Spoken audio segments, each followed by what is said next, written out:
재림 성도 여러분 안녕하십니까? 우리에게 진리의 말씀을 공부할 수 있는 귀한 특권을 주신 하나님께 진심으로 감사를 드립니다. 이 시간 하나님의 말씀을 깊이 깨달음으로 우리의 심령이 거듭나고 하나님에 대한 사랑이 더 깊어지기를 간절히 소망합니다. 오늘도 사랑과 소망을 담아서 옆사람과 인사하고 시작할까요? 옆사람 눈을 바라보시면서 이렇게 인사해 주시면 감사하겠습니다. 하늘까지 함께 갑시다. 감사합니다.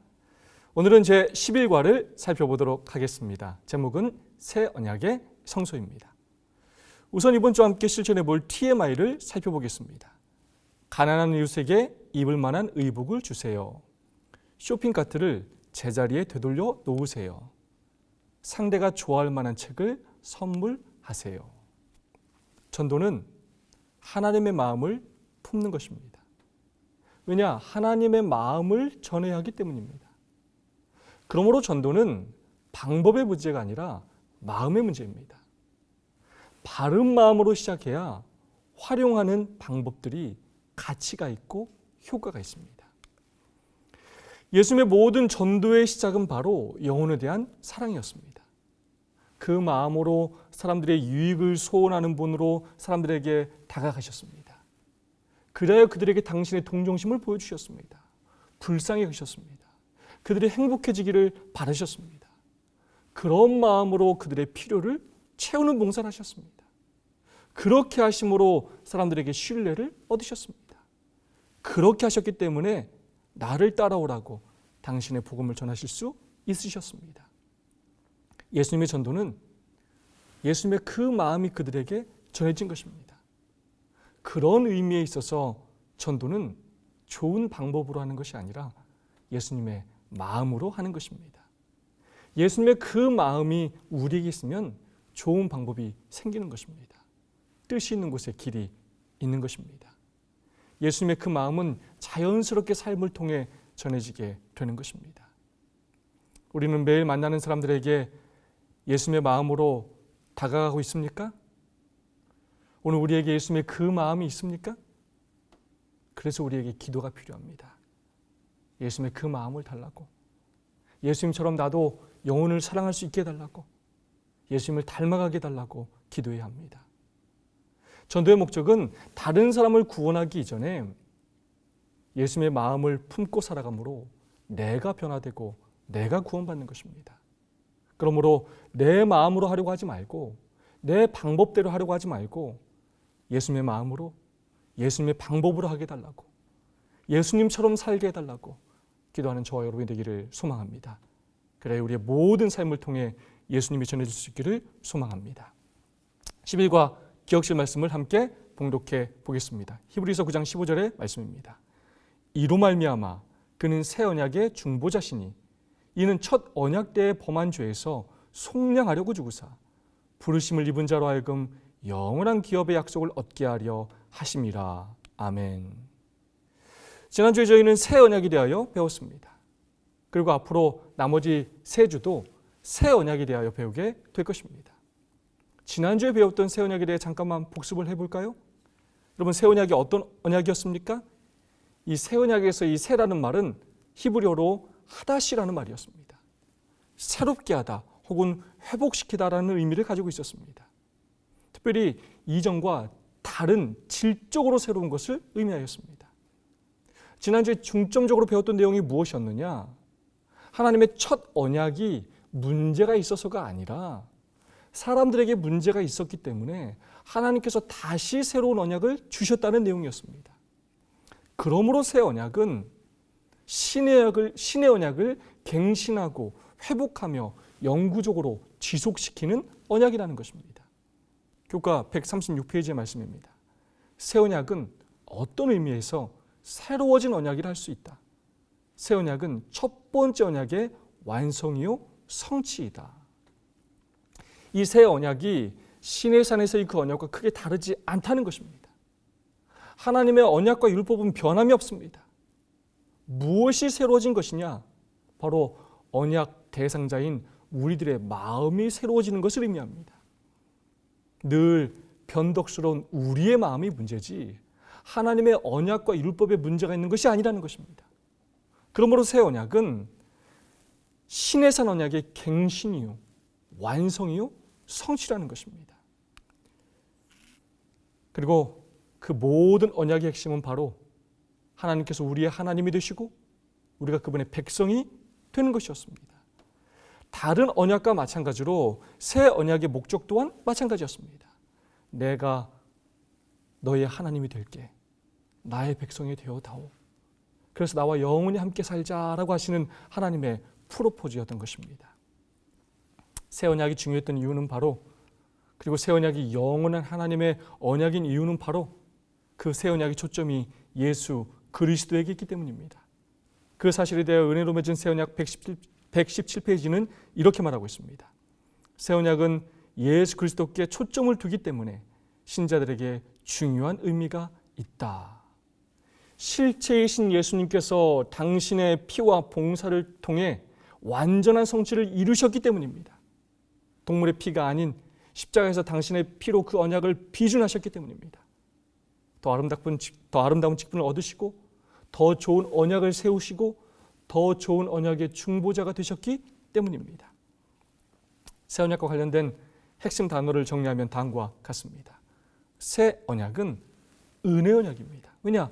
하나님께서 먼저 찾아오셨기 때문입니다. 다른 언약과 마찬가지로 하나님이 주도하시는 언약입니다. 그리고 이 언약의 핵심은 바로 하나님의 율법입니다. 율법이 틀렸기 때문이 아니라, 율법이 변했기 때문에 새롭게 주시는 것이 아니라, 인간 편에서 율법을 잘못 오해하고 적용하였기에, 그 율법을 파괴하였기에 다시 주시는 것입니다. 그리고 이제는 그것을 마음에 새기시겠다는 것입니다. 그래서 이제 형식적으로가 아니라 그 율법이 우리의 삶이 되기를 원하신다는 것입니다. 율법의 내면화가 이루어지기를 원하신다는 것입니다. 그렇기에 성령의 능력이 필요합니다. 우리의 힘으로는 율법을 순종할 수가 없습니다. 그래서 성령의 언약이라고도 표현합니다. 아무 조건 없이 불순종해도 누구나 새 언약을 통해 구원받는다는 뜻이 아니라, 하나님의 율법에 믿음으로 순종하는 사람들이 하나님의 영적 이스라엘 백성이 된다는 것입니다. 육적인 이스라엘 자손이 아니어도 믿음으로 예수 그리스도의 보혈의 피를 의지하여 새 마음과 새 영을 받은 모든 사람들은 영적 이스라엘 백성이 될 수 있다는 것입니다. 그런 면에 있어서 새 언약은 조건적 언약이라는 것입니다. 이토록 좋은 새 언약을 주신 우리 하나님께 진심으로 감사를 드립니다.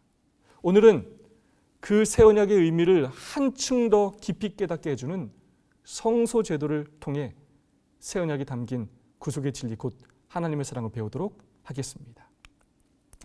11과 제목이 새 언약의 성소인 만큼 성소에 대하여 먼저 생각해 보도록 하겠습니다.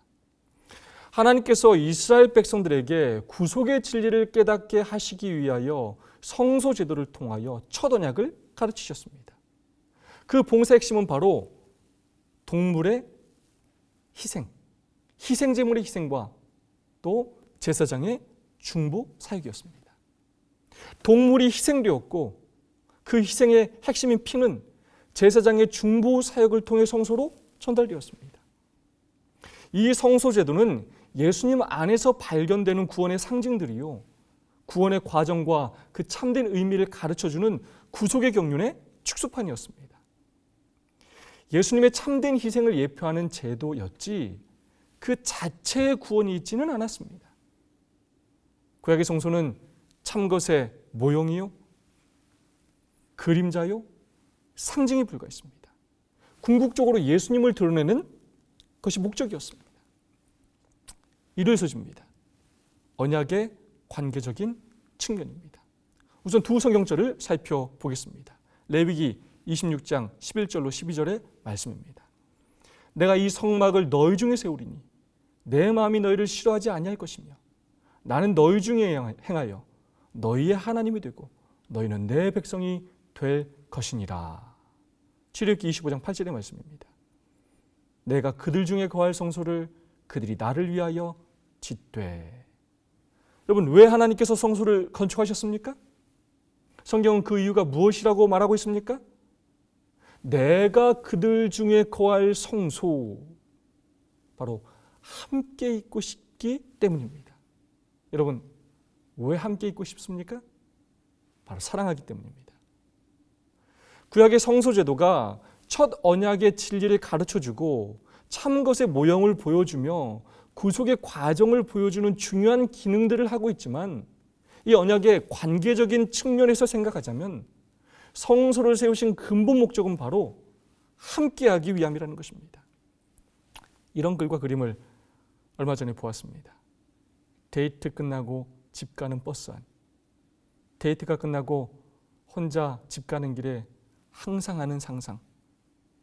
너와 한 집에 살아서 함께 집에 가면 참 좋겠다. 여러분, 왜 결혼을 합니까? 함께 있고 싶어서입니다. 헤어지고 싶지 않아서입니다. 같이 있으면 행복하기 때문입니다. 서로 많이 사랑하기 때문입니다. 하늘에 계신 하나님께서 왜 이 땅에 성소를 지으셨는가? 바로 함께하고 싶어서입니다. 잠시라도 헤어지고 싶지 않아서입니다. 그래서 우리를 창조하셨고, 우리에게 안식일을 주셨고, 그래서 범죄했을 때 구속의 경륜을 허락하셨고, 그래서 성소를 지으셨고, 그래서 이 땅에 마침내 성육신하셨고, 그래서 십자가에 달려 돌아가신 것입니다. 그래서 부활 승천하시어 지금도 하늘 지성소에서 우리를 위해 중보하고 계신 것입니다. 그래서 머지않아 이 땅에 재림하시는 것입니다. 너와 한 집에 살아서 함께 집에 가면 참 좋겠다. 오늘도 그 사랑의 마음으로 하늘 성소에서 우리를 위하여 대제사장으로 봉사하고 계신 것입니다.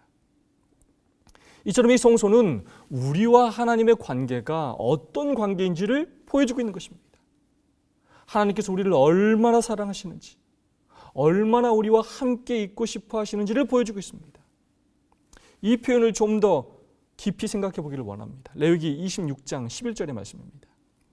내 마음이 너희를 싫어하지 아니할 것이며 너희를 싫어하지 아니할 것이며, 너희를 좋아한다, 너희를 사랑한다가 아니라 싫어하지 아니할 것이라고 기록하였습니다. 왜 이런 표현을 사용했을까 생각해 보았습니다. 여러분, 성소에서 하는 일이 무엇입니까? 바로 죄인이 희생 제물을 드림으로 죄 사함을 받는 것입니다. 언약 관계가 깨어졌을 때 죄를 회개하고 용서받기 위해 나온 것이었습니다. 그 언약을 깨뜨린 사람의 입장에서는, 죄인의 입장에서는 언약을 깨뜨린 것, 죄를 지은 것, 하나님께서 이것을 싫어하신다는 것을 이미 알고 있었을 것입니다. 그래서 하나님 앞에 다시 나아가는 일이 두렵고 부담스러웠을 것입니다. 죄송스러웠을 것입니다. 그러나 하나님은 그런 우리지만 우리가 다시 하나님께 나오기를 원하시며 그런 우리를 싫어하지 아니하신다는 것입니다. 현대인의 성경은 무엇이라 표현했느냐? 너희를 버리지 않고, 내가 너희 가운데 살며 너희를 버리지 않고, 우리를 버리지 않으시겠다는 것입니다.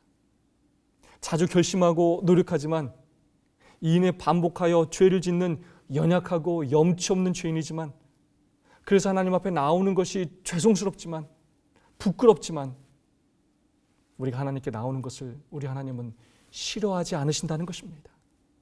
그런 우리를 버리지 않으신다는 것입니다. 죄는 미워하지만 죄인은 미워하지 않으신다는 것입니다. 이 얼마나 감사한 일입니까?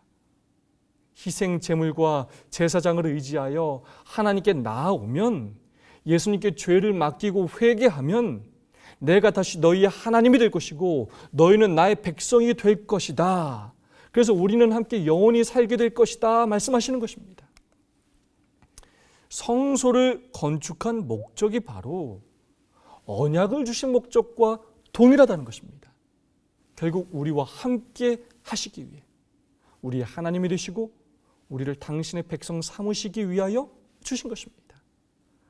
언약과 성소제도 모두 우리에게 무엇을 말하고 있느냐? 나도 하고 같이 영원히 있고 싶다. 비록 내가 죄를 지었지만 나도 싫어하지 않는다. 나 너를 버리지 않는다. 너의 죄를 용서해 주려고 내가 너와 함께 있는 것이다. 성소를 통해 보여주는 나의 사랑을 받아주고 나와 영원히 함께 살자. 하나님께서 프로포즈하고 계시는 것입니다. 국어에서 배웠었죠? 하나님께서 창조에 쓰신 것은 은혜 언약의 한 부분으로서 그분과 함께 당신의 심에 동참하라는 그분의 초청이다. 이 안식일이 은혜 언약의 한 부분으로 그분과 함께 당신의 심에 동참하라는 그분의 시간에 관련된 초청이라면 이 성소제도는 은혜 언약의 한 부분으로서 그분과 함께 당신의 심에 동참하라는 그분의 공간에 대한 초청인 것입니다. 그런 의미에서 안식일과 성소는 하나님의 은혜가 드러나는 시간과 장소를 의미하는 것입니다. 그분과 함께 그분의 거룩함 안에서 참된 쉼을 누리는 언약의 핵심 사상이라고 할 수 있겠습니다. 시대소망 23페이지의 말씀입니다. 함께 하시는 그리스도. 이와 같이 그리스도도 우리 인간의 진영 가운데 당신의 성막을 세우셨다. 그가 사람의 장막 곁에 당신의 장막을 치신 것은 그가 우리 가운데 거하시고 우리를 당신의 거룩한 품성과 생애에 의해 친숙하게 만드시기 위해서였다. 우리와 함께 하시는 더 자세한 이유를 설명해 주고 있습니다. 우리를 당신의 거룩한 품성과 생애에 의해 친숙해지게 하기 위함이라는 것입니다. 우리와 함께 하심으로 당신의 삶을 우리에게 공유하심으로 우리로 하여금 하나님을 닮아가게 하시기 위함이라는 것입니다. 우리를 거룩하게 하시기 위함이라는 것입니다. 우리에게 안식일이 그런 시간이 되어야 하고 우리에게 오늘날 교회가 그런 공간이 되어야 합니다. 하나님과 더 친숙해져서 하나님을 더 닮아가는 저와 여러분이 되었으면 좋겠습니다. 월요일 소지입니다. 죄, 희생, 그리고 간합하심입니다. 히브리서 9장 22절의 말씀입니다. 율법을 따라 거의 모든 물건이 피로써 정결하게 되나니 피 흘림이 없은즉 사함이 없느니라. 하나님께서는 죄인들을 구원하시기 위한 방법으로 이스라엘 백성들에게 성소제도를 주셨습니다. 이 구약 당시 죄를 지은 죄인들이 죄와 허물을 제거하기 위해서는 동물의 희생제물을 드려야 하였습니다. 그 내용이 레위기 1장에서 7장에 자세히 소개되어 있습니다. 그 동물의 희생의 핵심이 무엇이냐? 바로 피입니다. 피 흘림이 없으면 사함이 없었습니다. 이 죄는 생명을 요구하는데 그 죄값을 대신 치르기 위해서는 대속물의 피가 필요했습니다. 교과 152페이지의 말씀입니다. 희생제사는 죄인을 정결하게 하기 위해 제정된 것인데 피뿌림을 통해 개인의 죄와 허물을 성소로 옮김으로써 회개한 자들과 구원의 주 되신 하나님과의 개인적인 언약의 교제와 교통은 다시 이루어지게 되었다. 희생제물의 죽음 곧 피 흘림과 거기서 끝나는 것이 아닙니다. 제사장의 봉사를 통한 성소에서의 피 뿌림을 통해 죄를 용서받고 관계를 회복할 수 있었습니다. 히브리서 9장 22절은 피 흘림이 없은즉 사함이 없다라고 분명히 말하고 있습니다. 그런데 히브리서 10장 4절은 피가 능히 죄를 없이 하지 못한다라고 말하고 있습니다. 여러분 이게 무슨 뜻입니까? 서로 반대되는 이야기입니까? 그렇지 않습니다. 누구의 피인가가 중요합니다. 이 황소와 염소의 피로는 능히 죄를 없이 하지 못한다는 것입니다. 그것들은 실제이신 예수님을 상징하는 것들에 불과하기 때문에 궁극적으로 우리의 죄를 없이 하는 것은 표상과 상징의 실체이신 예수님의 피밖에 없다는 것입니다. 교과 152페이지의 말씀입니다. 구약에서 동물을 희생제물로 드리는 것은 죄인의 죄와 허물을 제거하도록 하나님께서 제정하신 방법이었다. 그러나 어떤 면에서 동물을 희생제물로 드리는 것은 본질적으로 예언적인 특징을 가지고 있었다. 결국 어떤 동물도 인간의 죄와 허물을 속죄할 만한 적절한 대속물이 될 수는 없었다. 이 부분에 대하여 은혜로 맺은 새 언약 134페이지, 135페이지는 이렇게 말하고 있습니다. 동물 한 마리가 한 사람의 죄와 잘못을 속죄하는데 충분한 대속물이 될 수 없었다. 동물 희생제사는 앞으로 올 희생제물을 미리 형상화할 뿐이었다. 이 희생제물은 이 세상의 죄를 위해 대신 돌아가실 그리스도이다. 구약의 동물 희생제사는 앞으로 올 희생제물이신 예수 그리스도를 미리 형상화하는 것뿐이라는 것입니다. 여러분, 성경의 초점이 누구입니까? 성경의 주인공이 누구입니까? 바로 예수 그리스도이십니다. 구약은 그분의 출임에 대한 예언과 약속이고 신약은 그분의 재림에 대한 예언이며 약속인 것입니다. 예수님의 죽음을 가리키는 구약의 성경의 제도들 속에 있는 모든 표상들과 모든 희생 제사들에 관한 그림자들이 그리스도께서 십자가에서 죽으심으로 원형을 만나게 되는 것입니다. 구약의 모든 제도와 표상들은 궁극적으로 예수님을 바라보고 소망하게 하는 도구들인 것입니다. 시대소망 165페이지의 말씀입니다. 모든 제사 제도는 그리스도를 상징했음. 희생제도의 전체적인 계획은 세상을 구속하시기 위해 구주께서 죽으실 것을 예표하였다. 여러 세대 동안 가리켜왔던 큰 사건의 완성이 되는 때에 이 제사들의 효험은 없어지게 될 것이었다. 모든 제사 제도가 그리스도를 상징하는 것이었으므로 그리스도를 떠나서는 아무런 가치가 없었다. 이 표현이 참 마음에 와 닿습니다. 그리스도를 떠나서는 아무런 가치가 없었다. 우리 모두가 가슴에 깊이 새겨야 할 문장인 것 같습니다. 이것은 성소 제도뿐만이 아닙니다. 우리의 모든 신앙의 행위들 또한 마찬가지입니다.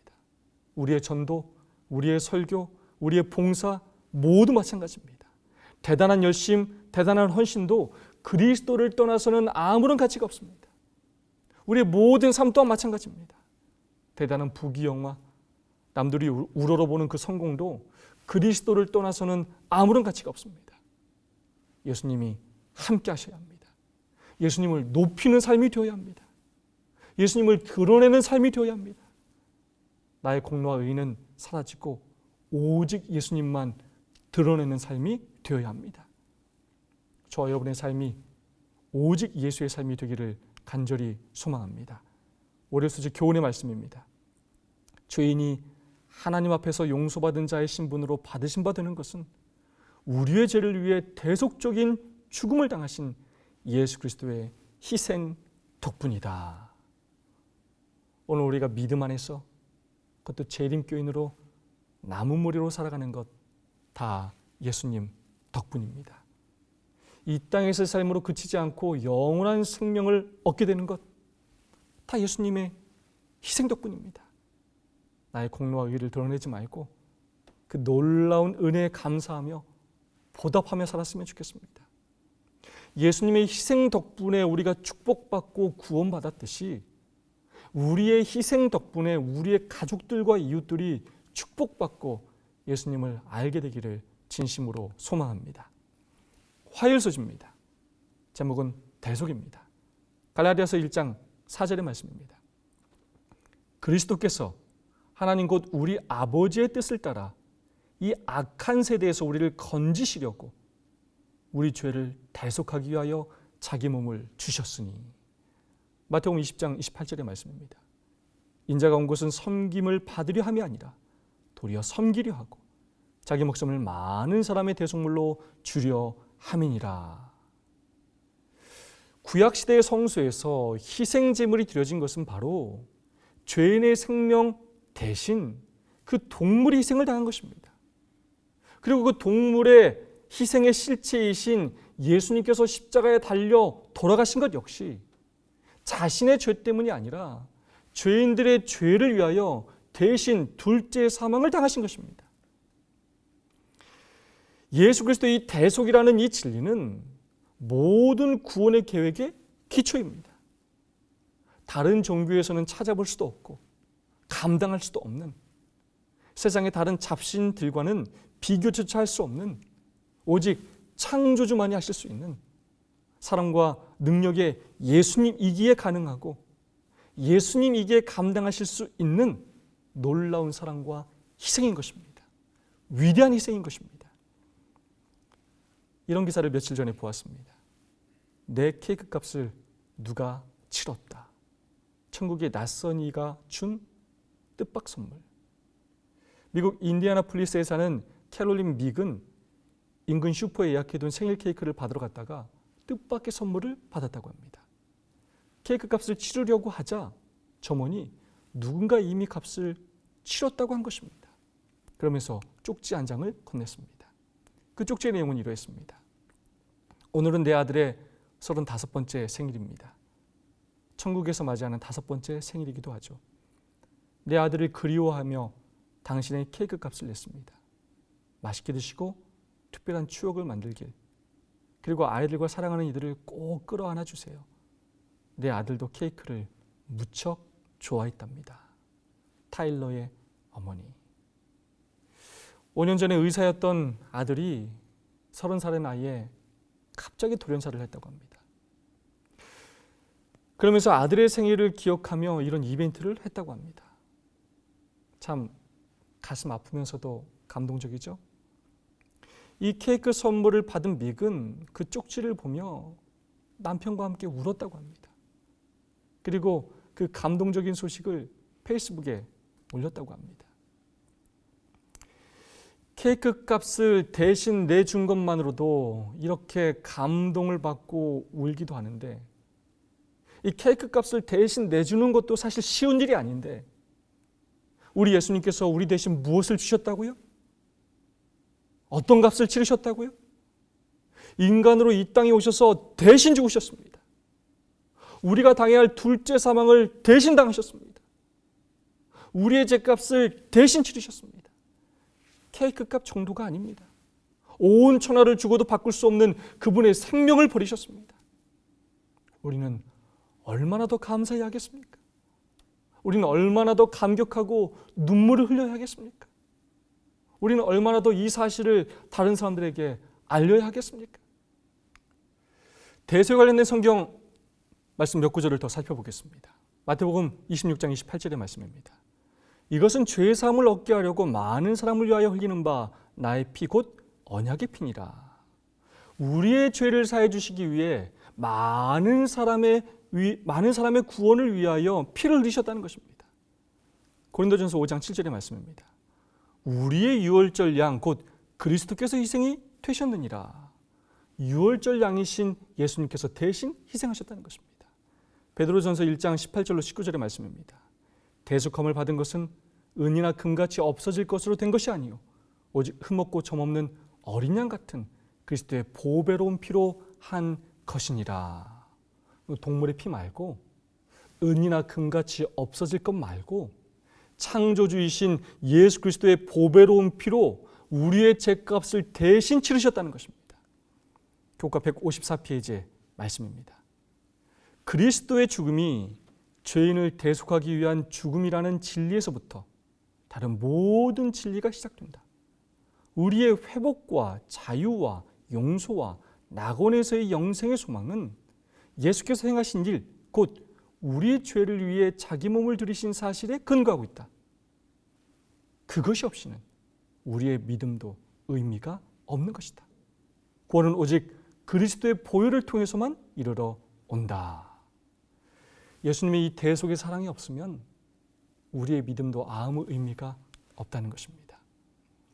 예수님께서 십자가에서 죄인들을 위해 대신 죽으셨기에, 대신 둘째 사망을 당하셨기에 우리가 다시 살 수 있는 소망을 얻게 되었고, 영생을 얻을 것인지 둘째 사망을 당할 것인지를 선택할 수 있는 기회를 얻게 된 것입니다. 우리의 모든 믿음의 기초요, 구원과 영생에 대한 소망의 근거는 바로 예수 그리스도의 십자가의 대속이라는 것입니다. 나는 믿음으로 사노라 100페이지에 있는 말씀입니다. 그대는 이렇게 말할 수 있다. 나는 죄인인 것을 압니다. 그렇기 때문에 구주가 필요합니다. 나는 구원을 주장할 만한 아무런 공로가 없지만 하나님의 흠없는 어린 양께서 세상 죄를 위해 흘리신 속죄의 피를 의지합니다. 이것이 나의 유일한 답변입니다. 천하 인간의 구원을 얻을 만한 다른 이름을 우리에게 주신 일이 없습니다. 예수님 외에는 답이 없습니다. 예수님께서 대신 죄값을 치러주셨기에 우리는 다시 살 수 있는 것입니다. 세상에 어떤 신도, 어떤 성인도 할 수가 없습니다.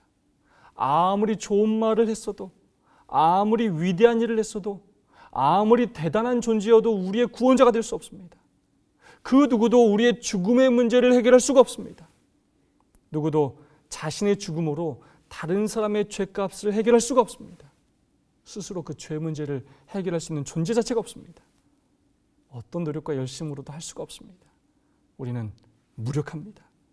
구원은 오직 그리스도의 보혈의 피를 통해서만, 예수님을 통해서만 이르러 오는 것입니다. 그런데 우리가 예수님을 믿는다고 하면서 모든 구원의 계획의 기초인 십자가의 대속의 사랑을 믿는다고 하면서 그 사랑을 쉽게 잊어버리고 나의 공로와 의, 나의 노력으로 구원받는 것처럼 행동할 때가 있지는 않습니까? 그것으로 비교하기도 하고 때로 비난하기도 하고 때로 좌절하며 절망하며 살아갈 때가 있지는 않습니까? 예수님의 그 희생과 헌신에 비하면, 예수님의 우리를 향한 그 사랑에 비하면 우리가 하는 희생과 헌신, 그 노력과 열심은 세 발의 피에 불과합니다. 비교조차 할 수가 없습니다. 갚을 수도 없고 그것을 우리가 구원받을 수도 없습니다. 믿음 생활을 하면서 우리의 열심과 노력이 필요합니다. 열심으로 순종하고 봉사해야 합니다. 그러나 그것이 나를 구원하는 것이 절대 아닙니다. 하나님이 보시기에 우리들의 그런 모습들은 사실 도토리 키재기에 불과합니다. 비슷비슷하여 견주어 볼 필요가 없을 정도로 연약하고 미약합니다. 우리의 공로와 의로는 절대로 구원받을 수가 없습니다.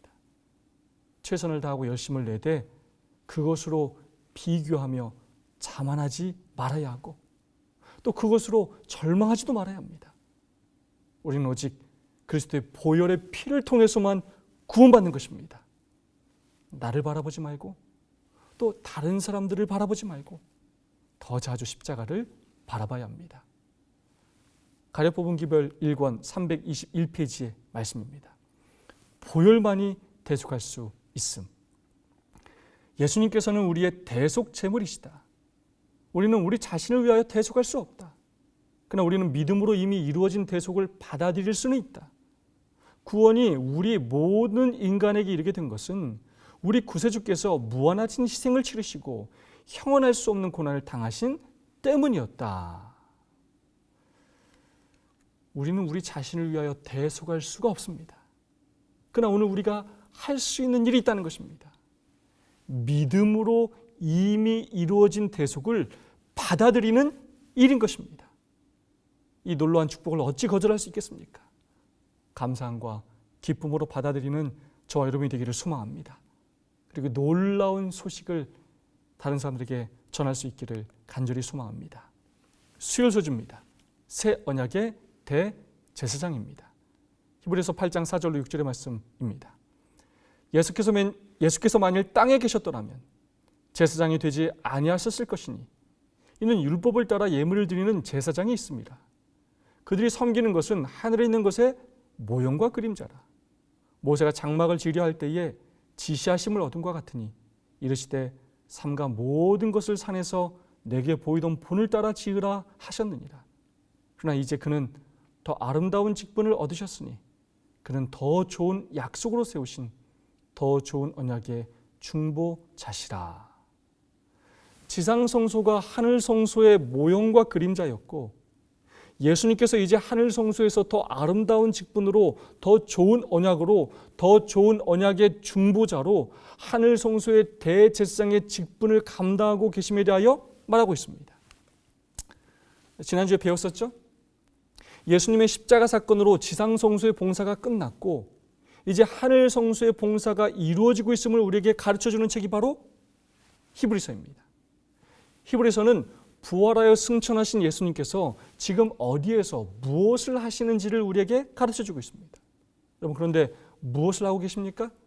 바로 하늘 성소에서 대제사장으로 중보 사역을 하고 계시다는 것입니다. 하나님이신 예수님께서 하나님으로서 하신 일 창조와 하나님이신 예수님께서 육신을 입고 이 땅에 오시어 인간으로서 하신 일 구속을 통하여 오직 창조와 구속을 이루신 그분만이 얻으실 수 있는 새로운 직분, 더 아름다운 직분, 예수님의 대제사장 직분을 통해 더 귀한 약속을 통해 오늘 우리의 구원을 위해 더 좋은 언약의 중보자로 하늘 성소에서 사역하고 계시다는 것입니다. 많은 사람들이 이런 오해를 하는 것 같습니다. 하늘 성소의 봉사가 십자가의 사역을 불완전하게 한다고 생각합니다. 특별히 우리 재림교회 재림전 심판에 대하여 잘못 이해하시는 분들이 이런 생각을 하시는 것 같습니다. 십자가가 죄를 속하기에 불완전하기에 하늘 성소 봉사가 필요한 것인가? 여러분, 그렇습니까? 절대로 그렇지 않습니다. 그래서 예수님께서 십자가에 달려 돌아가시면서 다 이루었다 라고 말씀하신 것입니다. 십자가는 완전한 구속, 완전한 대속입니다. 그러나 희생 제물이 죽는 것으로 성소에서의 봉사가 구속사역이 다 맞춰지는 것이 아니었습니다. 성소는 죄의 문제가 어떻게 해결되는지, 죄인이 어떻게 구원받는지 그 과정을 우리에게 보여주는 도구입니다. 성소에서는 희생 제물의 희생과 또 하나 제사장의 중보가 필요했습니다. 십자가는 완전하지만 십자가의 사역으로 끝나지 않았습니다. 그 사역만으로 끝나지는 않았습니다.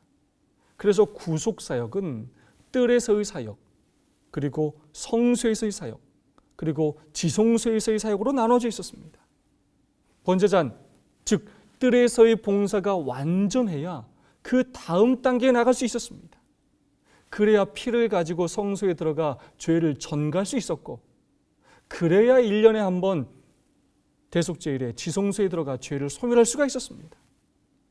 뜰에서의 희생, 그리고 제사장의 중보를 통한 죄의 전가, 그리고 죄의 소멸, 이 각각의 과정이 완전한 가운데 이루어져야 죄인이 죄를 완전히 용서받을 수 있었습니다. 또한 히브리서의 핵심 내용처럼 이제 동물의 희생이 아니라 실체이신 예수님께서 십자가를 통해 희생제물이 되심으로 더 아름다운 직분을 얻게 되셨고, 부활 승천하시어 하늘 성소가 시작되었음을, 그리고 예언을 통해 하늘 지성소의 봉사가 시작되었음을 성경은 말하고 있습니다.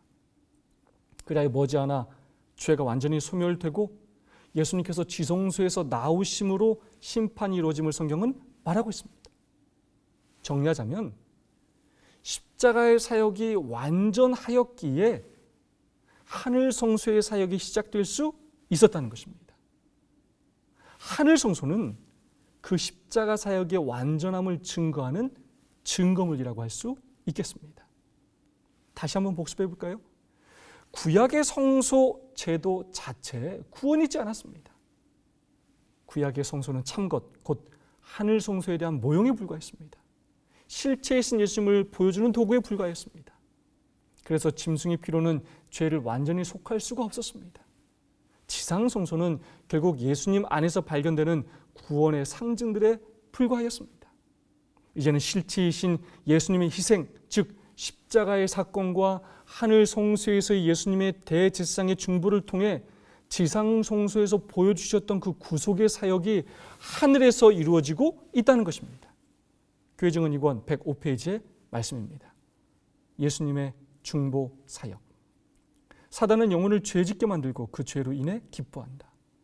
그는 말 그대로 형제들의 참소자이며 하나님의 백성들이 속아서 범하는 모든 죄와 잘못을 인해 기뻐한다. 우리의 중보자는 아버지, 아끼소서, 그들을 아끼소서, 나는 그들을 나의 피로 샀습니다 하고 부르짖으신다. 그러면서 상처난 손을 들어 올리신다. 사단은 참 나쁩니다. 우리들로 하여금 죄를 짓게 만들고 우리가 그 죄를 짓면 기뻐한다는 것입니다. 우리가 죄를 지어 구원받지 못하기를 기대하고 소망한다는 것입니다. 그에 비해 우리 예수님은 어떠하십니까? 아버지, 아끼소서. 그들을 아끼소서. 우리가 죄 짓는 것을 가슴 아파하십니다. 우리 인생을 불쌍히 여기십니다. 우리를 아끼시고 우리를 사랑하십니다. 그리하여 십자가의 희생과 중보 사역을 통해 오늘도 우리를 구원하기 위하여 탄원하고 계십니다. 우리를 향한 예수님의 그 사랑에 감사하는 저와 여러분이 되기를 간절히 소망합니다. 때로 우리가 연약한지라 다른 사람들이 죄 짓는 것을 기뻐하는 그런 죄를 지을 때가 있는 것 같습니다. 아유, 그렇지. 아유, 네가 그럴 줄 알았다. 조심해야 합니다. 사단의 마음이 조금이라도 우리의 마음에 자리 잡지 못하도록 늘 우리의 마음을 잘 지켜야 합니다. 예수님처럼 불쌍히 여기고 사람들을 아끼며 살아야 합니다. 우리의 마음이 예수님을 닮아야 하고 우리의 삶이 예수님처럼 다른 사람을 위해 중보하는 삶이 되어야 합니다. 목요일 소식입니다. 하늘 봉사입니다. 히브리서 9장 24절의 말씀입니다. 그리스도께서는 참것의 그림자인 손으로 만든 성소에 들어가지 아니하시고 바로 그 하늘에 들어가사 이제 우리를 위하여 하나님 앞에 나타나시고. 요한일서 2장 1절의 말씀입니다. 만일 누가 죄를 범하여도 아버지 앞에서 우리에게 대언자가 있으니 곧 의로우신 예수 그리스도시라. 두 성경절은 지금 예수님께서 어디에서 무엇을 하는지를 보여주고 있습니다. 바로 하늘에 들어가셔서 우리를 위하여 하나님 앞에 나타나신다는 것입니다. 왜입니까? 바로 우리의 죄를 용서하시기 위해 하나님께 대언하시기 위함이라는 것입니다. 많은 사람들이 하늘에 실제로 성소가 존재하느냐? 의심하고 질문하지만 성경은 하늘 성소가 존재함을 히브리서를 통해 확실히 이야기하고 있습니다. 은혜로 맺은 새 언약 131페이지 말씀입니다. 옛 언약 시대에 성소가 있었듯이 새 언약 시대에도 성소가 실제한다. 하늘에 있는 이 성소는 막연하게 지상의 그림자를 비춰주는 개념이라기보다는 우주의 심장부에 위치한 가시적이며 실제적인 개념으로 존재한다. 하늘 성소는 우주의 심장부에 위치하며 가시적이며 실제적인 개념으로 존재한다는 것입니다. 이 지상 성소는 하늘 성소의 모형과 그림자에 불과하다는 것입니다.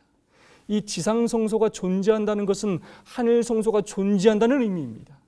하늘 성소가 존재하지 않는다면 예수님의 구속 사업이 완전할 수가 없습니다. 그렇다면 대제사장이신 예수님께서 지금 하늘 성소에서 어떤 봉사를 하고 계실까요? 예수님은 제사장 봉사와 대제사장 봉사를 하고 계십니다. 1844년 10월 20일부터 매년의 봉사인 대제사장 봉사를 하신다고 매일의 봉사인 제사장 봉사를 하시지 않는 것이 아닙니다. 이 두 번째 봉사는 첫 번째 것에 추가하여 두 국면들이 동시에 계속적으로 이루어지고 있는 것입니다. 구약시대 지상성소의 봉사도 이렇게 병행적으로 이루어져 왔습니다. 그래서 예수님은 오늘도 하늘에서 우리의 중보자 역할을 감당하십니다. 우리가 하나님께 진빚을 감당하시는 일을 하고 계십니다.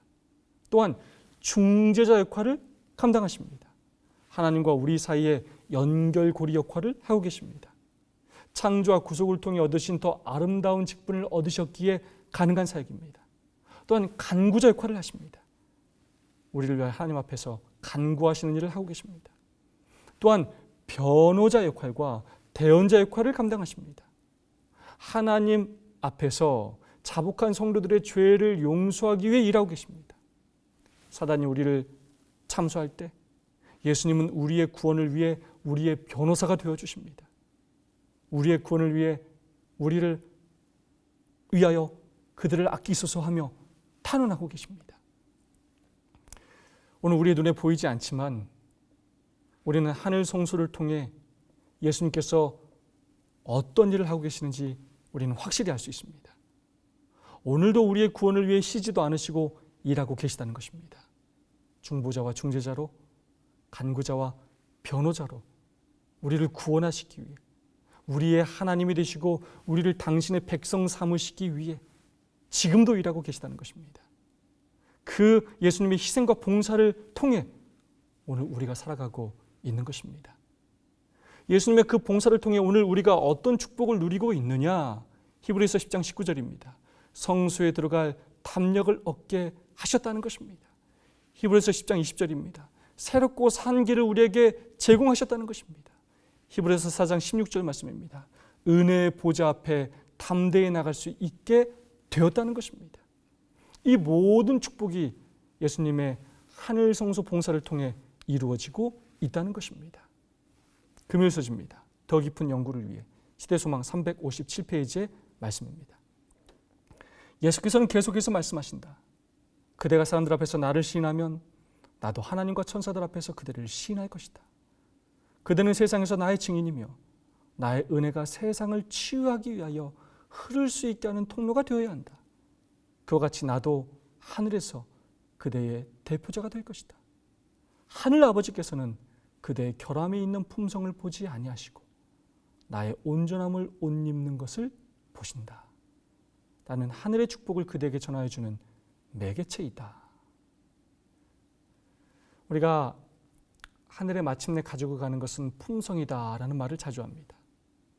맞는 말입니다. 그래서 우리가 좋은 품성을 갖기 위해 예수님을 닮아가기 위해 노력하는 것 나쁜 것이 아닙니다. 필요한 일이고 열심을 내어야 합니다. 그러나 그 완전한 품성이 우리를 구원해 주는 것이 아닙니다. 아니, 우리의 능력으로는 그 완전한 품성에 도달할 수가 없습니다. 이 표현에 주목해야 합니다. 그대의 결함이 있는 품성. 여러분, 우리 중 누가 품성에 결함이 없습니까? 누가 자신 있게 그렇게 말할 수 있습니까? 우리에게 결함이 참 많이 있습니다. 제 자신을 돌아봐도 어떻게 이렇게 문제가 많고 온유하지 못한지 하나님께 죄송스러울 때가 한두 번이 아닙니다.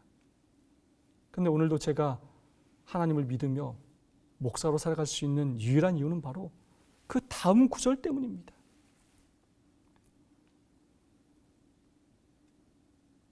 우리의 결함이 있는 품성을 보지 아니하시고, 당신을 믿는다는 그 이유 하나로 당신의 의의 옷을 입혀주시고 당신의 온전함으로 옷 입는 것을 봐주신다는 것입니다. 우리를 당신의 언약 백성이라는 그 이유 하나로 이쁘게 봐주신다는 것입니다. 좋게 봐주신다는 것입니다. 그 사랑으로 오늘도 우리를 위해 중보해 주신다는 것입니다.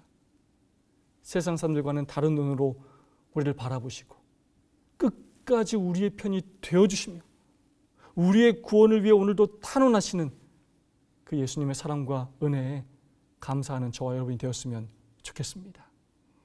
지난 5월 24일에 이탈리아 북부 피아몬테 지역에서 이 케이블카가 추락해 승객 14명이 죽는 안타까운 사고가 발생했습니다. 그런데 한 사람의 생존자가 있었습니다. 바로 5살짜리 어린아이였습니다. 그런 사고에서 살아남은 것은 기적과도 같은 일이라고 합니다. 그런데 이 아이가 어떻게 생존하게 되었느냐? 아버지가 케이블카에서 추락할 때 아이를 껴안아 보호했기 때문이라고 합니다. 아버지가 그 몸으로 그 충격을 막아주었기에 아버지는 죽었지만 아이는 살게 되었습니다. 비록 아이도 조금 다치기는 하였지만 아버지의 그 본능적인 아이를 향한 사랑 때문에 살게 되었다는 것입니다. 아들을 감싸 안고 자신은 죽고 아들은 살릴 이 사건을 보면서 우리 예수님의 모습이 떠올랐습니다. 세상의 모든 죄인들의 죄를 다 가슴에 품으시고 이 땅에 내어 던지심을 당하시어 십자가에서 그 죄의 무게로 심장이 터져 돌아가신 예수님, 당신의 품은 당신의 백성들을 살리시기 위해, 당신의 품에 안은 그 당신의 백성을 살리시기 위해 자신은 십자가에서 돌아가신 그 예수님, 그리고 오늘도 하늘 성소에서 쉬지 않으시고 우리를 위해 눈물로 탄원하시며 봉사하시는 대제사장이신 예수님의 모습이 떠올랐습니다. 새 언약과 하늘 성소의 봉사는 하나님께서 우리를 얼마나 사랑하시는지를 보여주고 있습니다. 우리가 하나님께 얼마나 소중한 존재인지, 그런 우리를 구원하시기 위해 예수님께서 얼마나 수고하고 헌신하고 희생하셨는지를 보여주고 있는 것입니다. 그 하나님의 사랑과 은혜에 더 감사하며 그 사랑에 보답하며 살아가는 저와 여러분이 되기를 간절히 바라며 제11과 교과 해설을 마치겠습니다. 감사합니다.